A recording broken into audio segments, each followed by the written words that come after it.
Jom kita unbox mainan kanak-kanak set meja Lego yang korang tengok dekat skrin macam ni. Yes, itu adalah mainan kanak-kanak yang tak sampai RM100 pun dapat sekali dengan kerusi. Set Lego tu 556 blocks. Memang banyak, nampak tak macam ni banyak. Biar aku set up dia punya meja dan kerusi. Baru korang tengok dia punya hasil macam mana. Yang ini adalah penutup meja dia. Boleh guna depan dan juga belakang.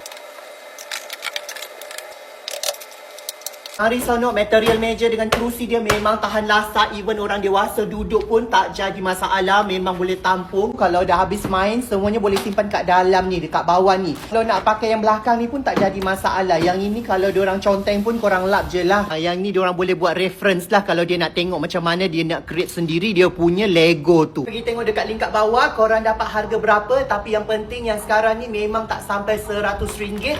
Dapat sekali dengan kerusi ni.